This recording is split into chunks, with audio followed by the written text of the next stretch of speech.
नमस्कार. आज 27 फेब्रुवारी 2023 वार आहे सोमवार. लोकसत्ता आणि द हिंदू वृत्तपत्र विश्लेषणमध्ये आपलं स्वागत आहे. मराठी भाषा दिनाच्या सर्वप्रथम सर्वांना हार्दिक शुभेच्छा. त्यानंतर आजच्या वृत्तपत्राच्या बातम्या सुरुवात करण्यापूर्वी आपण जी काल क्विज देण्यात आलेली होती त्यावरती थोडंसं डिस्कस करूयात. तर पहा, डेली जी क्विज आहे ती पूर्वी अगदीच सकाळी मिळायची तुम्हाला, परंतु आता माझ्या टाईमनुसार मी तुम्हाला 6 PM, ओके, 6 PM ही क्विज वगैरे डेली देत आहे. तर प्लीज सर्वांनी डेली 6 वाजता वगैरे टेलिग्राम चॅनलवरती ती लिंक मिळून जाईल, किंवा आपली जी वेबसाईट आहे पवननिलवाड.com या वेबसाईटवरती आल्यानंतर पहा, इथं अशा पद्धतीने इंटरफरन्स असेल. मग इथं ह्या होम टॅबवरती तुम्हाला क्लिक करायचं आहे. मग इथे पहा की 3 डॉटवरती क्लिक केल्यानंतर अगदीच करंट अफेअर्स क्विज सेक्शन मिळेल. मग तिथे 25 फेब्रुवारीची आता मी क्विज डिस्कस करत आहे. मग आता तुम्ही 26 फेब्रुवारीची क्विज वगैरे देऊ शकता, ओके, किंवा रात्री 6 नंतर तुम्ही 27 फेब्रुवारीची पण क्विज आजची क्विजवरून देऊ शकता, ओके. तर पहा, आता आपण अगदीच जे प्रश्न वगैरे विचारण्यात आलेले होते 25 फेब्रुवारीच्या क्विजमध्ये त्याचं चर्चा करूयात. तर आर्थिक सुलभता आणि डिजिटल पेमेंटसाठी नुकतेच UPI आणि पेनाव या सिस्टमला एकत्रित करण्यात आलेली आहे, ओके, एकत्रित करण्यात आलेली आहे. UPI आणि पेनावला एकत्रित करण्यात आलेली आहे. त्यातील पेनाव ही कोणत्या राष्ट्राशी निगडीत आहे, म्हणजे ही पेनाव ही जी संकल्पना होती किंवा ही जी डिजिटल सिस्टीम आहे ती कोणत्या राष्ट्राची आहे. UPI आपल्याला माहिती आहे हे भारताचं आहे, परंतु पेनाव कोणाचं आहे मग, तर ते अगदीच सिंगापूरचं आहे. त्यानंतर BVR सुब्रमण्यम यांच्याविषयी योग्य पर्याय ओळखायचा होता तुम्हाला. तर पहा, नीती आयोगाचे नवे CEO म्हणून वगैरे त्यांची घोषणा करण्यात आलेली आहे. नीती आयोगाचे अध्यक्ष वगैरे म्हणून नाही, नीती आयोगाचे पदसिद्ध अध्यक्ष म्हणून कोण असतील तर PM ऑफ इंडिया, ओके, म्हणजे पंतप्रधान नरेंद्र मोदी हे पदसिद्ध अध्यक्ष असतील, ओके. त्यानंतर पुढचा प्रश्न पहा, साहित्य अकादमीचे मुख्यालय कोठे आहे. तर पहा, याचं उत्तर आहे दिल्ली येथे आहे. आता अगदीच त्या दिवशी एक प्रश्न आलेला त्या दिवशी एक लेख आलेला होता की 24 भाषासाठी जे साहित्य अकादमी पुरस्कार वगैरे दिले जातात ते आता सध्याला वादग्रस्त वगैरे ठरलेले आहे, त्यामुळे हा प्रश्न वगैरे बनलेला होता. त्यानंतर पुढे चर्चेत असलेली BBC ही वृत्तवाहिनी कोणत्या राष्ट्राची प्रमुख वाहिनी आहे. तर अगदीच भारत तर नाही आहे, तर युनायटेड किंगडम या राष्ट्राची ती प्रमुख वृत्तवाहिनी वगैरे आहे. कारण पहा, BBC मध्ये ब्रिटनचे पैसे लागलेले आहेत, त्यामुळे ती वृत्तवाहिनी कुणाची आहे तर युनायटेड किंगडम, ओके, म्हणजेच ब्रिटन. त्यानंतर पुढे ऋतुराज अवस्थी हे कोणत्या आयोगाशी संबंधित आहेत. तर अगदी योग्य उत्तर जर पाहिलं तर त्याचं विधी आयोग असेल, ओके, म्हणजे जस्टिस ऋतुराज अवस्थी असं त्यांचं पूर्ण नाव आहे. मी तिथं जस्टिस वगैरे लावलं नाही, कारण जस्टिस जर लावलं असतं तर ते तुम्हाला थोडंसं लवकर समजलं असतं, ओके. तर हे कितव्या आयोगाचे आहेत तर 22व्या विधी आयोग, म्हणजेच काय, लॉ कमिशनचे ते अध्यक्ष आहेत. त्यानंतर पुढचा प्रश्न, अरुणाचल प्रदेशमधील अरुणाचल प्रदेशमधील पर्वत ओळखायचा आहे. बरेल पर्वत, मिरी पर्वत, ओके, किंवा नागा पर्वत. आता हे नागा पर्वत कुठं आहे तर बिलकुल त्याचं नावच वाचल्यावर आपल्याला समजतं की नागालँडमध्ये आहे. त्यानंतर बरेल पर्वत आणि मिरी पर्वतपैकी मिरी पर्वत हे कुठं आहे तर अरुणाचल प्रदेशमधील ते पर्वत आहे, ओके. यापैकी सर्व हे येणार नाही, तर फक्त मिरी पर्वत हे अरुणाचल प्रदेशमधील पर्वत आहे. त्यानंतर लॉर्ड डलहौसी याने पंजाब प्रांताचे विलिनीकरण कोणत्या वर्षी केले. तर त्याचं योग्य उत्तर आहे 1849, कारण सर्वांना माहिती आहे 1848मध्ये अगदीच लॉर्ड डलहौसी भारतामध्ये आला, ओके. लॉर्ड डलहौसी भारतामध्ये आल्यानंतर अगदीच त्याने पाहिलं, म्हणजे पहा, त्याला जे जे कोणते राष्ट्र वगैरे मिळाले ते त्यांनी विलिनीकरण करण्याच्या प्रयत्नातच तो आलेला होता, असं आपण तिथे डायरेक्टली कन्सिडर करू शकतो. व पहा, पंजाब प्रांत त्या दरम्यानच्या स्टेजमध्ये वगैरे थोडंसं अगदीच ट्रान्झिशन फेजमध्ये किंवा त्यांच्याकडे राजा वगैरे नव्हता असं आपण तिथं कन्सिडर करू शकतो. व त्याच्या बाजूची जे राज्य वगैरे होती तिथेच सध्याला उठाव वगैरे चालू होते, व त्या उठावाची लोंढ पंजाब प्रांतामध्ये वगैरे येत होती. पंजाब प्रांतामध्ये तिकडली मालवा प्रदेशातील वगैरे जे लोंढ वगैरे येत होती, त्यामुळे त्यांनी काय केलं, डलहौसीने म्हटलं की नाही, आता पंजाबला पण आपण अनेक्सेशन वगैरे करायचं, कारण पंजाबचं अनेक्सेशन झालं म्हणजे सर्वांचं अनेक्सेशन होऊन बसेल व इथे परत परत येण्याची वगैरे गरज पडणार नाही, असं त्यांनी डायरेक्टली तिथं अनेक्सेशन वगैरे केलेलं होतं. आता हे हिस्ट्रीचं होतं, त्यामुळे म्हणजे अगदीच मी याबद्दल खोलवात वगैरे जाऊ शकतो, परंतु मी इथल्या इथं तुम्हाला समजवण्याचा वगैरे प्रयत्न केला. कारण पहा, MPSC आणि UPSC मध्ये हेच फरक आहे. UPSC तुम्हाला अगदीच लेखी टाईपमध्ये वगैरे विचारेल, परंतु MPSC मध्ये तुम्हाला आता फॅक्टच विचारण्यात येणार आहे. व म्हणजे एमपीएससीची सध्याची आणि म्हणजे पुढल्या वर्षीची जी परीक्षा वगैरे होणार आहेत ते अगदीच राज्यसेवा कंबाईन वगैरे जे आहेत ते ऑब्जेक्टिव्ह टाईप आहेत. त्यामुळे एवढं डिटेल वगैरे जाऊ नका, फक्त तुम्ही कन्सेप्च्युअल वगैरे क्लॅरिटी वगैरे ठेवा. ओके. बाकीचे जे UPSC वाले वगैरे आहेत त्यांना पर्स्पेक्टिव्ह वगैरे तिथं मॅटर नक्की करतो, त्यामुळे तुम्ही थोडंसं वाचनावर वगैरे भर देऊ शकता. त्यानंतर हे अशा पद्धतीने तुम्हाला काही सजेशन वगैरे असतील तर या वेबसाईटबद्दल वगैरे तुम्ही कमेंट सेक्शनमध्ये वगैरे सांगू शकता. त्यानंतर आपण सुरुवात करत आजच्या बातमीपत्राला. पहा, पहिली बातमी आहे, अबकारी धोरण प्रकरणी दिल्लीच्या उपमुख्यमंत्र्यांवर CBIची कारवाई. मनीष सिसोदिया यांना अटक करण्यात आलेली आहे. कशामुळे अटक केलेली आहे पहा, तर म्हणजे आता त्यांच्यावर आरोप कोणते ते गरजेचं नाहीत, परंतु त्यांच्या उत्तरांनी समाधान न झाल्यामुळे तसेच ते तपासात सहकार्य करत नसल्यामुळे त्यांना अटक करण्यात आलेली असल्याचे CBI अधिकाऱ्यांनी सांगितलेले आहेत. आता पहा, हे CBI बद्दल वगैरे जर पाहिलं तर आपण केस्ड पॅरेट वगैरे म्हणू शकतो. ओके. याच्यापूर्वी पहा, गुवाहाटी हायकोर्टाने काय केलेलं होतं, तर CBIला डायरेक्टली काय म्हटलेलं होतं, तर अनकॉन्स्टिट्युशनल डिक्लेअर केलेलं होतं. दिल्ली ॲक्टनुसार, दिल्ली पोलीस ॲक्टनुसार CBIची स्थापना आहे. ओके, तुम्ही लक्षात घ्या, दिल्ली पोलीस ॲक्टनुसार CBIची स्थापना आहे.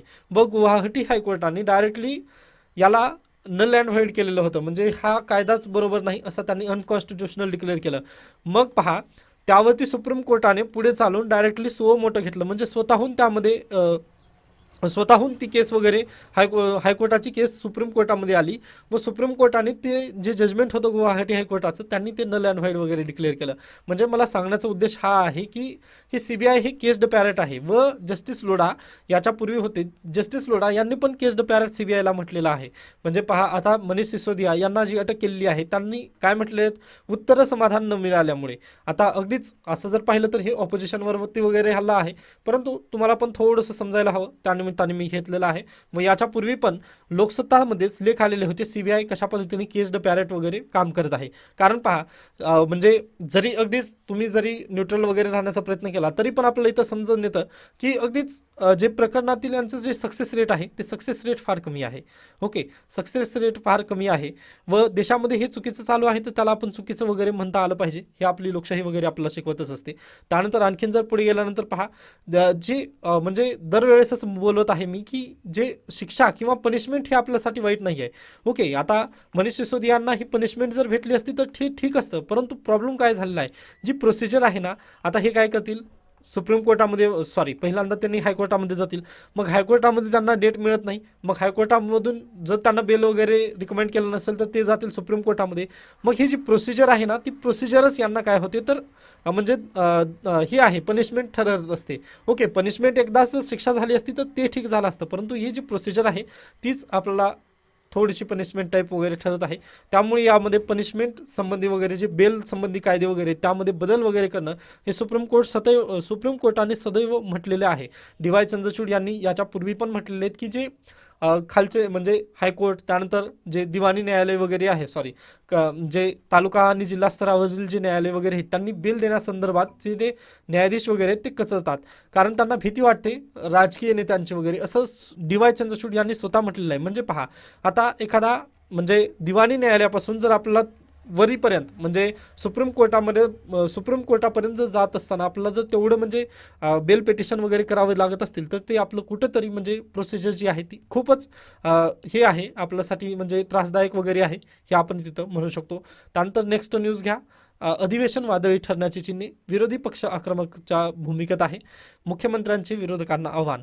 म्हणजे काल अजित पवार यांनी 2 कोटीचा समथिंग काहीतरी खर्च झालेला आहे. मुख्यमंत्रीचं जे बंगला आहे त्या बंगल्यामध्ये चहापानाच्या व्यवस्थेवरती फक्त म्हणजे 2 कोटी एवढा खर्च वगैरे झालेला आहे. त्या संदर्भात अजित पवारांनी व विरोधी पक्षनेत्यांनी काय केलं तर जे चहापान वगैरे असतं, म्हणजे आता हे होणं म्हणजे अगदीच अधिवेशन वगैरे आपलं चालू होणार आहे, आर्थिक अधिवेशन वगैरे चालू होणार आहे, त्यानिमित्ताने चहापान वगैरे असतं, तर पहा त्याला जे विरोधी पक्षनेते वगैरे त्यांनी बहिष्कार वगैरे टाकला. मग त्यावरती जे हे आहेत मुख्यमंत्र्यांनी म्हटलं की पहा, देशद्रोह्यांबरोबर चहापान टळले, मुख्यमंत्र्याचं हे विधान आहे. त्यानंतर अगदी जर पाहिलं तर 2 कोटी एवढा जर खर्च आपला फक्त चहापानावर जर होत असेल तर हे अगदी चुकीचं आहे. कारण अगदीच जर आपल्याकडे जर शेतकऱ्यांची स्थिती वगैरे जर पाहिली तर ते अगदी खूप हे आहे.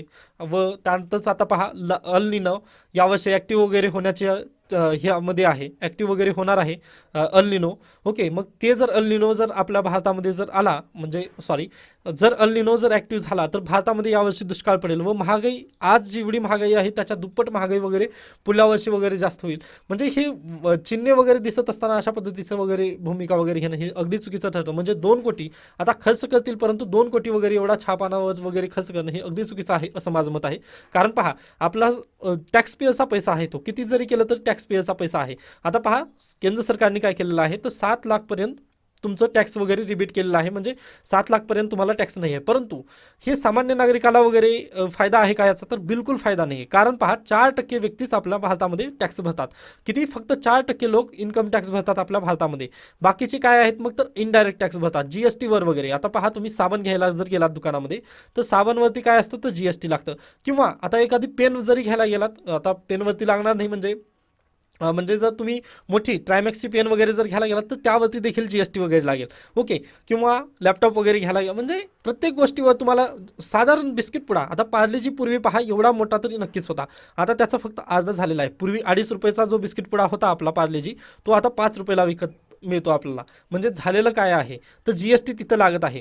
मग पहा, आपण स्वतः सर्वजण टॅक्स भरतो, इन्कम टॅक्स तिथं कमी करून काही फायदा झाला का, म्हणजे सामान्य त्याचा सामान्य जनतेला फायदा झाला का, तर बिलकुल नाही. व पहा, त्या सामान्य जनतेच्या पैशामधून म्हणजे GST कलेक्शनमधून जर अशा पद्धतीने 2 कोटी जर अगदी चहा पानावर जर खर्च होत असेल आपल्या महाराष्ट्रामध्ये, तर हे अगदी चुकीचं आहे असं मला नक्की वाटतं. जर याची जर मदत तुम्ही अगदी शाळा कॉलेजेस, त्यानंतर लायब्ररी वगैरे उघडण्यामध्ये किंवा अगदीच बेरोजगारांच्या हाताला काम वगैरे देण्यामध्ये जर केलं असतं तर ते अगदी चांगलं झालं असतं. याच्या उलट पहा, अगदीच आपल्याकडे एक न्यूज आलेली होती की 1,000 रुपये आता दरवर्षी DD वगैरे होणार आहे. म्हणजे जे फीस आहे, आता तलाठी भरती असू द्या किंवा जे सरळ सेवा भरती वगैरे असू द्या, त्या सर्वांची फीस आता किती, 1,000 रुपये करण्यात आलेली आहे महाराष्ट्र शासनातर्फे. मग पहा, डिपार्टमेंटल भरती जर असेल तर तुम्हाला 1,000 रुपये जर फीस असेल तर तेवढी फीस आपल्याला अगदीच अदा करणं वगैरे होईल का? म्हणजे अगदी सामान्य कुटुंबातून वगैरे जर एखादा व्यक्ती वगैरे जर येत असेल व त्याला जर अगदी 2 जरी फॉर्म भरायचे असतील तर 2,000 रुपये त्याला खिशाला कातरी लागते. हे याचा विचार वगैरे करणं अगदी गरजेचं होतं. व याचा परिणाम कुठे होतो पहा, हे 2 कोटी खर्च केलं त्याबद्दल माझं काही हे नाही आहे, परंतु 2 कोटीचा परिणाम आपल्याला कुठे होतो, फिजल डेफिसिटवर होतो. ओके, आता हे फिजल डेफिसिट वगैरे काय असतं वगैरे हे तुम्ही अगदीच जे GS3चे वगैरे क्लासेस होतात त्यामध्ये हे चांगल्यापैकी वगैरे शिकून घ्याल असं माझं मत आहे. त्यानंतर आपण पुढे जाऊयात. कसब्यात मतदानाचा टक्का वाढला. ओके, आता ही गरजेचं नाही, परंतु मेघालय, नागालँड विधानसभा आज मतदान वगैरे होणार आहे तिथे. ठीक आहे, त्यानंतर आपण पुढे जाऊयात. इथून अन्य न्यूज गरजेची नाही. त्यानंतर आज नांदेड जिल्हा दिलेला आहे. जे नांदेडचे विद्यार्थी वगैरे त्यांनी प्लीज हा पूर्ण जिल्हा वगैरे तुम्ही एकदा वाचून घ्या, म्हणजे यातून तुम्हाला अगदी खूप मदत होणार आहे. ओके, यासोबतच नांदेडचं जे हिस्टॉरिकल बॅकग्राऊंड वगैरे आहे, म्हणजे त्याचं पूर्वीचं नाव वगैरे जे होतं ते सर्व तुम्हाला अगदीच माहिती वगैरे असणं गरजेचं आहे. कारण महाजनपदापासूनचं वगैरे इतिहास त्याला लागलेला आहे. ओके, म्हणजे अगदीच नंदोदर अशा पद्धतीने वगैरे काहीतरी नाव होतं महाजनपदाच्या पार्श्वभूमीवरती, ते पण तुम्हाला नाव वगैरे माहिती असणं गरजेचं आहे. त्यामुळे प्लीज सर्वांनी त्याचं थोडंसं लक्ष वगैरे, म्हणजे जे नांदेड जिल्ह्यातून जे येत आहेत त्यांनी प्लीज याकडे थोडंसं लक्ष दिलं तर चांगलं होईल. त्यानंतर पुढे चला, इथून अन्य न्यूज गरजेची नाही. त्यानंतर पुढे या, आता इथे दिलेले आहेत वाटतं आय थिंक. हां, हे पहा, सरकारच्या कारभाराने जनता त्रस्त, विरोधकांचा आरोप, चहापानावर बहिष्कार. आता इथे दिलेलं असेल त्यांनी किती कोटी वगैरे खर्च केलेला आहे, आता ते डिटेलमध्ये वगैरे वाचण्यात तेवढं काही हे नाही. तर हां, तिथंच आहे पहा, चहावर 2 कोटींचा खर्च वगैरे. आता मी त्याला डिटेल वगैरे घेत नाही, त्यामुळे मी आता स्किप करतोय. त्यानंतर पुढे चला, हे सर्व स्किप केला तरी चालेल. त्यानंतर पहा, मरणारी औषधे. आता अगदीच सर्वजणांच्याच घरी औषधी वगैरे असतील. ओके, म्हणजे प्रथमोपचार पेटी आपल्या सर्वांच्या घरी वगैरे असते. म्हणजे जर ताप वगैरे आली तर आपण अगदीच पॅरासिटामॉल वगैरे घेण्यासाठी आपल्या घरात ते असतातच. मग पहा, त्या टॅबलेटवरती वगैरे आपला डेट वगैरे, एक्सपायरी डेट वगैरे लिहिलेली असते. मग खऱ्या अर्थाने ती एक्सपायरी डेट झाल्यानंतर ती औषधे लगेच मरतात का, तर बिलकुल नाही, असं लेखिकेचं वगैरे मत आहे. ते आपल्यासाठी कामाचं आहे. पहा, तर 1963 ते 65च्या दरम्यान कालबाह्य टेट्रासायक्लिन घेतल्यामुळे अनेक लहान मुलांच्या मूत्रपिंडांवर दुष्परिणाम झाला, त्यांना मृत्यू झाला, त्यांची वाढ खुंटली. ओके, असा परिणाम वगैरे 1963 मधील ही केस स्टडी आहे.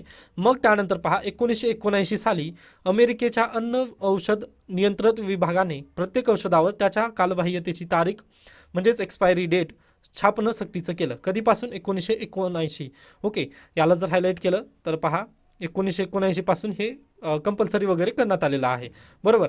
मग पहा, की कंपल्सरी केल्यानंतर अगदीच जे कंपनीचे मॅन्युफॅक्चरर वगैरे असतात ते काय करतात पहा, तर आता 2 वर्ष म्हणजे आता औषध वगैरे जर बनवलं तर याची प्रोडक्टिव्हिटी किती दिवसापर्यंत वगैरे म्हणजे नॉर्मल कंडिशन वगैरे तिथं घेतात किंवा जनरल व्ह्यूमध्ये वगैरे त्यांनी औषध किती दिवस वगैरे टिकेल असं त्यांनी कन्सिडर केलं जातं. मग पहा जनरली फक्त ते 2 वर्ष जर टिकलं अशा पद्धतीने जर त्यांनी लिहिलं म्हणजे आता आज तारीख किती आहे पहा 27/02/2023 रोजी आज जर मॅन्युफॅक्चर केलं तर याची पुढची तारीख 2025 पर्यंतचं औषध वगैरे चांगलं असेल असं त्यांनी डायरेक्टली तिथं टाकत होते.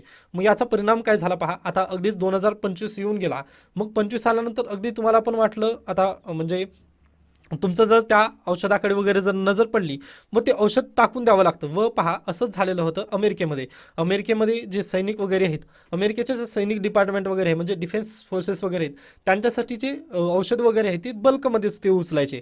ओके, मग पहा बल्कमध्ये ते औषध वगैरे उचलले की काय व्हायचं पहा, की बल्कमध्ये औषध उचलल्यानंतर ते औषध जर वापरलं नाहीत, आता पहा आजची जर मॅन्युफॅक्चरिंगची डेट असेल व 2025ला तर ते एक्सपायरी वगैरे झालं असेल, मग पहा बल्कमध्ये ते अमेरिकेचे जे सैन्य वगैरे होते त्यांनी औषधे बल्कमध्ये उचलायचे.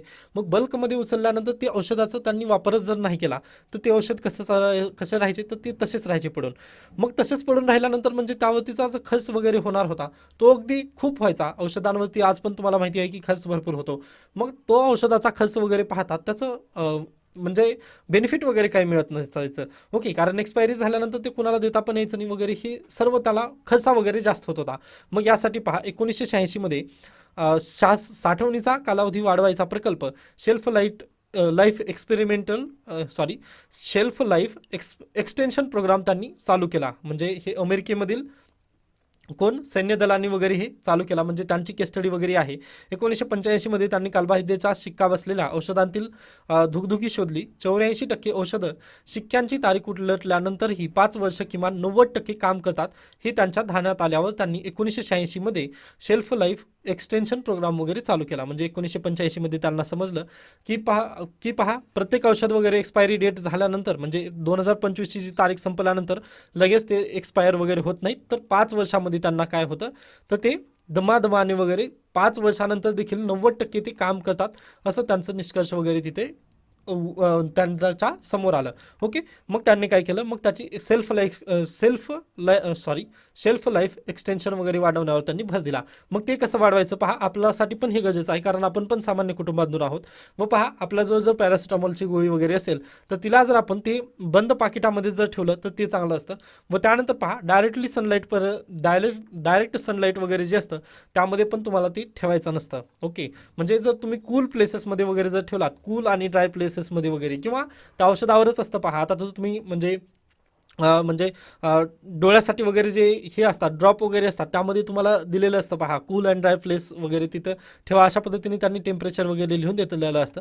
मग तिथे जर ठेवलात ना तुम्ही तर ते जे एक्सपायरी डेट आहे त्याच्या पुढे जरी गेल्यानंतर ते औषध वगैरे तुम्हाला वापरता येतं म्हणजे यूज करता येतं. म्हणजे पहा किमान 1 वर्ष तरी आपण यूज करू शकतो असं लेखिकेचं वगैरे म्हणणं आहे. त्यामुळे सर्वांनी याकडे थोडंसं म्हणजे घरगुती आहे त्यामुळे सर्वांनी याचं वापर वगैरे केलं तर अगदी बेस्ट होईल. आता इथं दिलेले आहेत पहा, तापलेल्या मोटार गाडीत, न्हाणीघरात, उन्हा पावसात उघडी ठेवलेली औषधं लवकर खराब होतात. ओके, असं इथं दिलेले आहेत. त्यानंतर आणखी त्यांनी केस स्टडी वगैरे केली की 28 ते 40 वर्षापूर्वीची औषधं वगैरे खराब होत नाहीत म्हणजे एवढं त्यांनी हे केलेलं आहे. त्यानंतर जे विषुववृत्ताच्या वरी वगैरे गेल्यानंतर हाय अल्टिट्यूडला वगैरे गेल्यानंतर अगदीच थंडाळ प्रदेश वगैरे असतो तिथील पण औषधे वगैरे जास्त लवकर खराब वगैरे होत नाहीत असं त्यांचं मत आहे. त्यामुळे तुम्ही पण अगदीच औषधं वगैरे जर टिकवायची असतील म्हणजे महागडी जर औषधं वगैरे जर असतील तर प्लीज तुम्ही पण त्यांना कूल प्लेसमध्ये जसं की फ्रीजमध्ये वगैरे त्याला ठेवू शकता असं माझं पण इथं मत आहे. तर याचा तुम्ही अगदी आपल्या जीवनामध्ये वगैरे वापर करू शकता. त्यानंतर पुढे चला येथून अन्य न्यूज गरजेची नाही. त्यानंतर कोणाकोणावर कावणार, अगदी सोरोस यांनी अदानी समूहावर वगैरे म्हणजे अदानीचं जे प्रकरण वगैरे झालं भारतासंदर्भात मग त्यावरती त्यांनी टीका वगैरे केलेली होती. मग त्या संदर्भात हे दिलेलं आहे परंतु हे आपल्यासाठी गरजेचं आहे का तर बिलकुल नाही. जे काही गरजेचं वगैरे आहे म्हणजे जे शॉर्ट टर्म सेलिंग वगैरे जे काही आहे ते अगदीच मृणाल सरांनी कालच व्हिडिओ वगैरे तयार केलेला होता. तर पहा मृणाल सरांचं ते चॅनलला वगैरे तुम्ही अगदीच त्यांच्याकडे पाहू शकता. ओके, म्हणजे त्यांची Win23 सिरीज पण आलेली आहे. मग ते पण तुम्ही जॉईन वगैरे करू शकता. जे UPSCचे ॲस्पिरंट आहेत त्यांच्यासाठी ते अगदी खूप महत्त्वाचं आहे. मृणाल सरांना म्हणजे माझ्यापेक्षा अगदीच मी पण त्यांच्यापासूनच एनकरेज वगैरे झालेलं आहे असं तुम्ही कन्सिडर करू शकता. ओके, म्हणजे मृणाल सरांना तुम्ही अगदी फॉलो करू शकता व Win23 सिरीज तुम्ही प्रिलिम जर देणार असाल ना तर प्लीज तुम्ही एकदा ती पाहून घेऊ शकता. ओके, त्यानंतर उशिरा सुचवलेले तरी स्वागतार्ह, गरजेचं नाही आपल्यासाठी, स्किप करू शकता तुम्ही. त्यानंतर दक्षिण चीन समुद्राकडे लक्ष, जे कंबाईनचे विद्यार्थी आहेत त्यांच्यासाठी ही न्यूज पहा. भारतीय नौदलाची INS सिंधू केसरी ही पाणबुडी प्रथमच इंडोनेशियात दाखल झालेली आहे. म्हणजे पहा, इंडोनेशियात ही पाणबुडी आपली पहिलीच पाणबुडी आहे, म्हणजे जी इंडोनेशियात वगैरे गेलेली आहे. तर INS सिंधू केसरी या पाणबुडीचं नाव वगैरे आहे. तर यामुळे ही चर्चेत आहे सध्याला. व ही पाणबुडीचं वैशिष्ट्य वगैरे काय आहे तर पहा, रशियाकडून घेतलेली ही पाणबुडी आहे. परीक्षेत प्रश्न विचारला जाऊ शकतो की INS सिंधू केसरी ही भारताची आहे का, म्हणजे आत्मनिर्भर भारताची पहिली पाणबुडी वगैरे आहे का, तर बिलकुल नाही. ती रशियन बनावटीची 3000 टन किलोची ती आपली पाणबुडी वगैरे 3000 टन वजनाची पाणबुडी आहे ती. ओके. त्यानंतर ही पाणबुडी डिझेल आणि विद्युत ऊर्जेवर ही पाणबुडी चालते. ओके, हे तुम्ही लक्षात ठेवू शकता. त्यानंतर INS सिंधू केसरीच्या इंडोनेशिया भेटीतून भारतीय नौदलाची सुदूर सागरातील कारवाईची क्षमता ठळकपणे अधोरेखित वगैरे झालेली आहे. म्हणजे अगदीच इंडोनेशियामधून पण भारतातील जे हे असतील, म्हणजे चायना काय करतं पहा, चायना अगदी श्रीलंकेच्या बंदरावर वगैरे त्यांचे जहाज वगैरे आणून थांबवतं. अगदी त्या पद्धतीने भारत पण आता काय करत आहे, दुसऱ्या क्षेत्रामध्ये वगैरे आपले जहाज वगैरे ठेवण्याचा वगैरे प्रयत्न करत आहे. त्या बेसिसवरूनच इंडोनेशिया हे आपण पहिल्यांदा तिथं ठेवलेलं आहे आपलं पाणबुडी नेऊन. त्यानंतर पहा, फिलिपिन्स या देशासोबत आपण बोफोर्सचा वगैरे करार केलेला होता. आय थिंक इथेच दिलेला आहे पहा. हां, बोफोर्ससोबत जे फिलिपिन्स आहे यासोबत आपण बोफोर्स नाही तर ब्रह्मोससोबत आपण ब्रह्मोस संबंधी करार वगैरे केलेला आहे. त्यामुळे आता स्ट्रॅटेजिक पार्टनरशिप पण आपली फिलिपिन्ससोबत वगैरे तयार झालेली आहे. हे आपण इथं कन्सिडर करू शकतो. हेच दोन गोष्टी होत्या, म्हणजे अगदीच कंबाईनला वगैरे प्रश्न येतात अशा संदर्भात, तर ते तुम्ही लक्षात ठेवू शकता. त्यानंतर पुढे चला, अल निनोच्या सामन्यात शेतकऱ्याचा बळी नको. मग आता येणाऱ्या आगामी काळामध्ये अल निनो आणि ला निना हे दोन्ही गोष्टी चर्चेत वगैरे राहणार आहेत. त्यामुळे प्लीज सर्वांनी एकदाच ही कन्सेप्ट वगैरे क्लिअर करून घ्या. आता मी समजवण्याचा प्रयत्न करत होतो, याच्या मागच्याच व्हिडिओमध्ये वगैरे समजवण्याचा प्रयत्न करत होतो मी, परंतु ते मॅपिंग वगैरे मला गरजेची लागत होती, त्यामुळे मी समजवलेलं नाही. हे सर्वांना त्या दिवशी मी सांगितलेलं होतं. ओके, त्यामुळे प्लीज सर्वांनी त्या परीने वगैरे किंवा अदर यूट्यूबर्सची वगैरे ते व्हिडिओ पाहून घ्या. ओके, व अल निनो आणि ला निना ही कन्सेप्ट क्लिअर करून घ्या. आता मी फक्त सांगण्याचा थोडंसं एक हे करतोय की कशामुळे हे अल निनो आणि ला निना वगैरे इफेक्ट करेल. ओके, म्हणजे ते आपल्यासाठी काय महत्त्वाचं आहे काय नाही हे आता मी सांगण्याचा प्रयत्न करतोय. पहा, मागील काही आठवड्यांपासून अमेरिकी हवामान संस्था यावर्षी ला निनाच्या जागी अल निनोचा प्रभाव राहील असे इशारा देत आहे. काय, ला निनाच्या ऐवजी अल निनो राहील. ला निना हे भारतासाठी महत्त्वाचं असतं, परंतु अल निनो हे काय अगदीच आपल्यासाठी धोकादायक असतं, हे आपण इथं कन्सिडर करू शकतो. ओके, मग पहा, मार्चच्या तिसऱ्या आठवड्यापासून एप्रिलच्या मध्यापर्यंत हा अल निनो नक्की कधी प्रभावी होईल, त्याच्या पावसाच्या आगमनावर, एकंदरीत पावसावर आणि खरीप हंगामावर कसा परिणाम राहील याबाबत प्राथमिक अंदाज व्यक्त करता येईल. व त्यानंतर मेच्या अखेरीस, म्हणजेच अजून 3 महिन्यापर्यंत याचं स्पष्टपणे हे उघड येईल की अल निनो कशा पद्धतीने त्याचा परिणाम वगैरे भारतावर होईल. ओके, मग त्यामुळे पहा, आपल्याला ही न्यूज वगैरे जी आहे ती आगामी काळामध्ये वगैरे येणार आहे. त्यानंतर पहा, अल निनोमुळे आशिया खंडामध्ये पावसाचे प्रमाण कमी होऊन, अल निनो हे लक्षात घ्या, अल निनोमुळे आशिया संपूर्ण जे खंड आहे तिथे पाऊस काय होईल, कमी होईल. पाऊस कमी होईल म्हणजे भारतात काय होईल, दुष्काळ पडेल. ओके, भारतामध्ये दुष्काळ येईल. त्यानंतर अनेक ठिकाणी दुष्काळ पडण्याची शक्यता वाढेल. तर अमेरिका, ब्राझील, अर्जेंटिना इत्यादी भागात अधिक पाऊस झाल्याने तेलबिया, मका, गहू, कापूस यांचे उत्पादन वाढवण्यासाठी पूरक परिस्थिती निर्माण होते. पण पहा, अल निनोमुळे भारतामध्ये दुष्काळ, पाऊस कमी, दुष्काळ वगैरे स्थिती आहे. परंतु याचाच उलट जर इकडे केला तुम्ही, अमेरिकेमध्ये वगैरे इथे काय होईल, तर त्यांना पाऊस वगैरे चांगला मिळेल व तिकडे पीक वगैरे चांगले येतील. हे आपण इथं कन्सिडर करू शकतो. व ला निनाचं याच्या विरोधात असतं. ला निनामध्ये काय होतं पहा, तर भारतामध्ये अगदीच दुष्काळ वगैरे पडणार नाही, पाऊस चांगला होईल. पाऊस वगैरे जे आहे ते अगदीच चांगला होईल. व अमेरिकेमध्ये वगैरे काय, तिकडे दुष्काळ पडेल. ला निनामध्ये अमेरिकेमध्ये वगैरे दुष्काळ पडेल. UPSCच्या कंबाईन परीक्षेला CDS ज्याला म्हणतो आपण, तिथे हा प्रश्न आय थिंक 2020 मध्ये वगैरे आलेला होता. तर हे तुम्ही लक्षात घेऊ शकता, मासेमारीबद्दल वगैरे ते प्रश्न विचारलेला होता. ओके, त्यानंतर पुढे या, मुख्यतः पावसावर अवलंबून असलेल्या खरीपातील पिकांचे आणि रब्बी पिकांचे उत्पादन घटते. तसेच पाण्याची उपलब्धता कमी झाल्याने भाजीपाला, फळे यांचे उत्पादन देखील घटू शकते. त्यामुळे अन्न महागाई वाढण्याची शक्यता आपल्याला आता दिसून येत आहे. व पहा, यावर्षी ऑलरेडी महागाई वाढलेली आहे. महागाईचा टक्का किती आहे, 6.7 दरम्यान काहीतरी महागाई सध्याला आहे. व RBI ती महागाई वगैरे आटोक्यात करू शकत नाही आहे. ओके, मग आता पुढल्या वर्षी जर अल निनो आला, मग पहा म्हणजे यावर्षी जर अल निनो आला तर ही महागाई किती जाईल हे आपल्याला सांगता येत नाही. त्यामुळे सरकारने वायफाय खर्च वगैरे करणं हे टाळलं पाहिजे, हेच आपण इथं बेसिकली सांगू शकतो. कारण आतापर्यंत तर महागाई काहीच नव्हती, परंतु अल निनो आला तर दुष्काळी परिस्थिती आल्यानंतर त्याला अगदीच बिकट स्थिती सामान्य माणसांची होणार आहे, हे सर्वांनी लक्षात घ्या. म्हणजे मी भीती घालण्याचा वगैरे प्रयत्न करत नाहीये, तर सर्वांना सजग करण्याचा पण प्रयत्न करण्याचा इथं माझे उद्देश आहे. त्यानंतर आधीच महागाईने होरपळलेल्या जनतेला अल निनोच्या संकटाचा सामना करताना जास्त झळ लागू नये यासाठी आगाऊ तयारीला लागल्याबद्दल देखील सरकारचे अभिनंदन करायला हवे. कारण पहा, केंद्र सरकार तर लागलेली आहे कामाला, परंतु राज्य सरकार आपल्याला तशा पद्धतीने दिसत नाही. तरी देखील पहा, आता उद्या बजेट वगैरे जेव्हा येईल, आय थिंक 6 मार्चला काहीतरी बजेट वगैरे येणार आहे. मग पाहूयात तेव्हा महाराष्ट्र शासन वगैरे कशा संदर्भात ते बजेट वगैरे कशा पद्धतीने मांडेल. ओके, त्यावरती आपली नजर नक्कीच असणार आहे. त्यानंतर पुढे चला, इथून अन्य न्यूज गजेशनी. ओके, हे सर्व स्किप करू शकता. तर अशा पद्धतीने आजचं लोकसत्ता वृत्तपत्र इथे संपतं. त्यानंतर सुरुवात करत आजचं द हिंदूमध्ये पहा, हे म्हणजे मेघालय आणि नागालँड हे जे राज्य आहेत, आज तिथे पोल वगैरे होणार आहे, म्हणजे तिथे मतदान आहे आज. त्यानंतर अदानीचे अगदीच त्यांचे हे झालेले आहेत, म्हणजे शेअर वगैरे खाली गेलेले आहेत, ते आपण सर्व न्यूज पाहिलेले आहेत, त्यामुळे गजेशन येत आता. ओके, पुढे या डायरेक्टली पहा. आता आय थिंक एडिटोरियल आहेत. एडिटोरियल पेजमधील हिंडरबर्ग वजून वगैरे आपल्याला काय साध्य वगैरे झालं हे गजेशन आहे आपल्यासाठी, त्यामुळे स्किप करू शकता.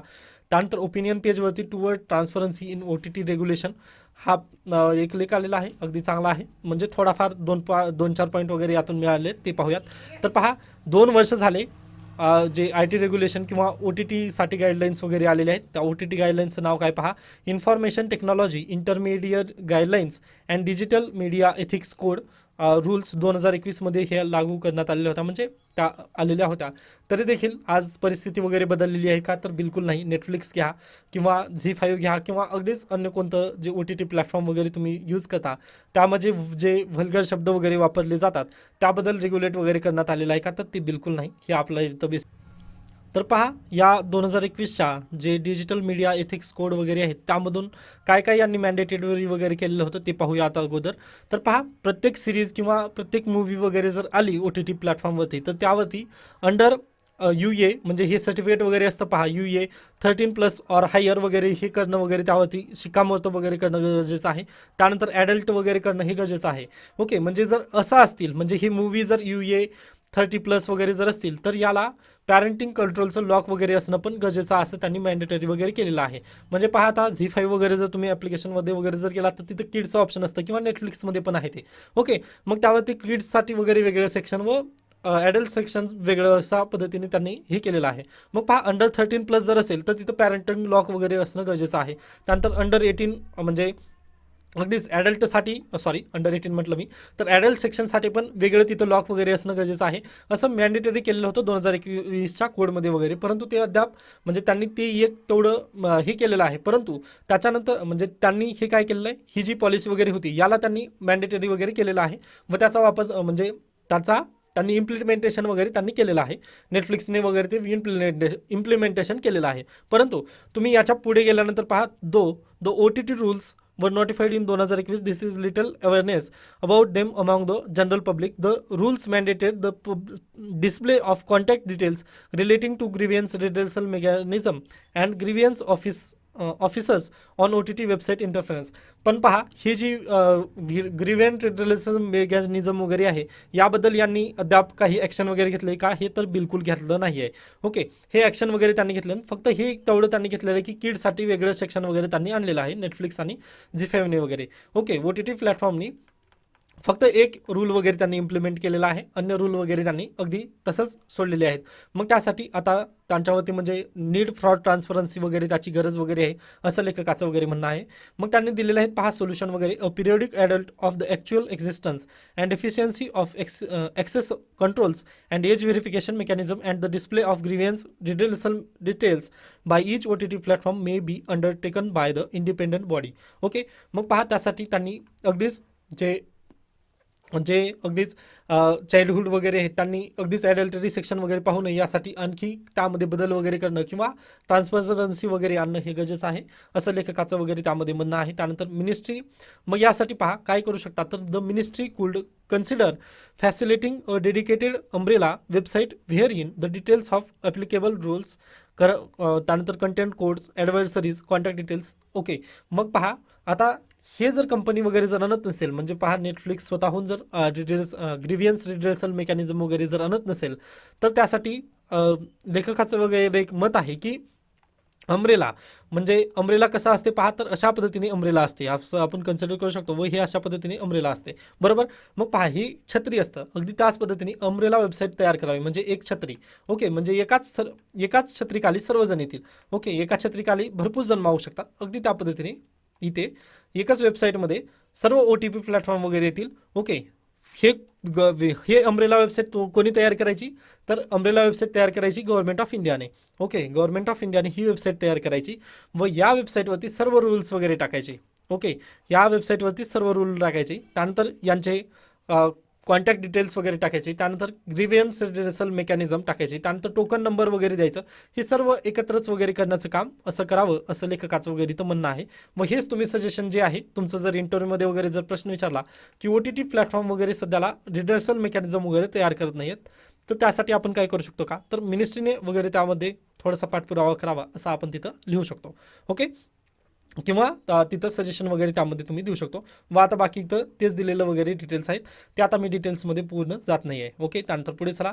त्यानंतर पहा supreme court ask centre what it has done in a decade to stop manual scavenging and sewer dates.